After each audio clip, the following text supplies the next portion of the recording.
Selamat pagi Bapak Ibu yang dikasihi oleh Tuhan. Kita berjumpa kembali. Kita dalam kondisi yang sehat semuanya. Tetap semangat. Amin. Kita berdoa. Terima kasih Tuhan Yesus, pada pagi hari ini kami mau merenungkan firman-Mu. Biarlah kami menjadi pribadi yang teguh di dalam pengiringan kami kepada Tuhan. Di dalam nama Tuhan Yesus, haleluya. Amin. Puji Tuhan, Bapak Ibu sekalian yang dikasihi oleh Tuhan. Bacaan kita pada pagi hari ini terambil di dalam kitab Amsal. Amsal 19 ayat yang ke-21 bunyinya demikian. Banyak rancangan di hati manusia, tetapi keputusan Tuhanlah yang terlaksana. Puji Tuhan. Kenapa Amsal mengatakan begini? Karena seringkali kita manusia itu merancangkan atau merencanakan hal-hal itu seakan-akan yang kita rencanakan itu akan terlaksana, ya. Tetapi kalau tidak terlaksana menjadikan kita terkadang kok nggak berhasil gitu ya. Tetapi kita baca lagi sekali lagi Yakobus 4 ayat yang 13 sama 14, saya bacanya. Jadi sekarang hai kamu yang berkata, hari ini atau besok kami berangkat ke kota Anu, dan di sana kami akan tinggal setahun dan berdagang serta mendapatkan untung. Sedang kamu tidak tahu apa yang akan terjadi besok. Apakah arti hidupmu? Hidupmu itu sama seperti uap yang sebentar saja kelihatan lalu lenyap. Yang intinya adalah kita tidak bisa mengandalkan atau merencanakan segala sesuatu menurut kekuatan kita. Kita terus melibatkan Tuhan. Puji Tuhan. Kehidupan seringkali berputar di luar kendali kita, ya. Rancangan-rancangan yang kita buat bisa hancur berantakan. Kita coba untuk mengendalikan, malah kita yang frustasi, kita yang jadi kesel. Berarti kita ini tidak bisa mengendalikan apapun yang kita inginkan. Ya. Lalu apa yang harus kita lakukan? Tentu kita semua tahu.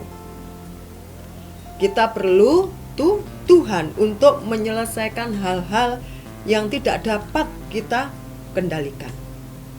Apa itu? Mungkin putra-putri kita, mungkin usaha kita, mungkin kesehatan kita.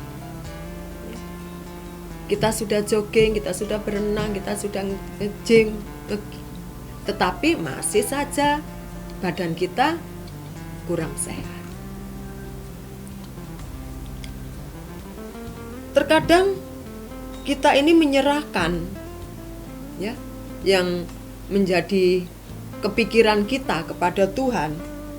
Tetapi yang sering terjadi, kita itu mengambil alih lagi. Ya, kita sudah, Tuhan ini masalahku, Tuhan ini bla bla bla bla. Tetapi kita, bentar ya Tuhan, aku mau ambil lagi ya. Seakan-akan kita ini cakap dalam mengendalikan diri kita dan juga situasi saat ini. Lalu kapan dan bagaimana doa kita ini terjawab? Nah, Tuhan, aku mau ini, aku mau itu. Ayolah Tuhan, jawablah. Jawablah menurut kita, ya, bukan menurut Tuhan. Kalau menurut Tuhan karena waktunya lama, kita harus sabar, harus tekun. Nah itulah, terkadang kita itu bukan Tuhan mengendalikan kita, tapi terkadang kita itu mengendalikan Tuhan. Itu yang terjadi dalam hidup saya, tapi bukan kepada Bapak Ibu, ya. Puji Tuhan. Bapak Ibu sekalian dikasihi oleh Tuhan, kita perlu Tuhan dalam kehidupan kita, ya. Bagaimana kita bisa mengendalikan kehidupan ini, ya. Kita ini sebenarnya lepas kendali. Kita nggak bisa mengendalikan apapun, baik pekerjaan kita, baik putra putri kita tidak bisa. Kita bukan orang hebat untuk bisa mengendalikan. Yang bisa mengendalikan cuma satu, Tuhan Yesus. Karena memang Dia yang mempunyai kehidupan ini.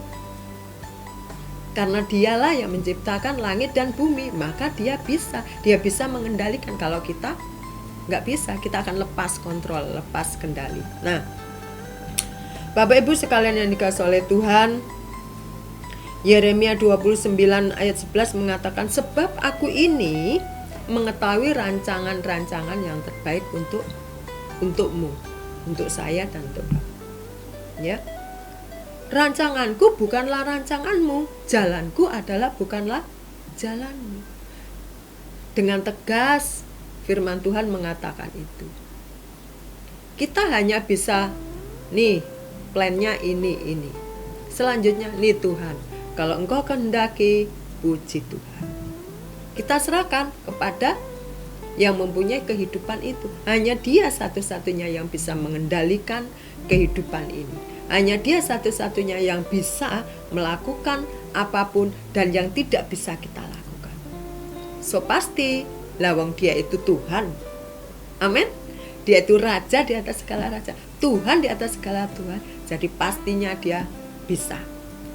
Oleh karena itu, Bapak Ibu sekalian dikasihi oleh Tuhan, kita perlu merendahkan hati kita, datang kepada Tuhan. Kita libatkan Tuhan dalam segala perkara.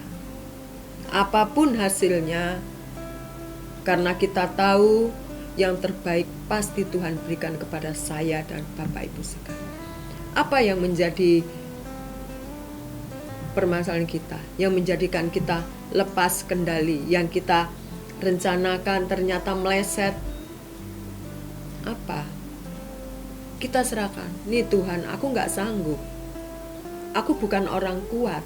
Aku bukan orang hebat. Aku butuh Engkau yang bisa mengendalikan segala sesuatunya itu. Aku cuman punya plannya begini. Selanjutnya, nih Tuhan, Engkaulah yang akan menentukan baik buruknya. Karena kita tahu yang terbaik pasti Engkau berikan kepada aku. Puji Tuhan, Bapak Ibu yang dikasihi oleh Tuhan, pada pagi hari ini kita percaya kitab Roma yang ditulis oleh Rasul Paulus mengatakan, kita tahu sekarang bahwa Allah turut bekerja kepada orang-orang yang mengasihi Dia. Termasuk siapa orang-orang yang mengasihi Dia? Bapak Ibu sekalian. Amin. Bapak Ibu sekalian mengasihi Tuhan, sangat mengasihi Tuhan. Itulah sebabnya saat ini Tuhan sedang bekerja.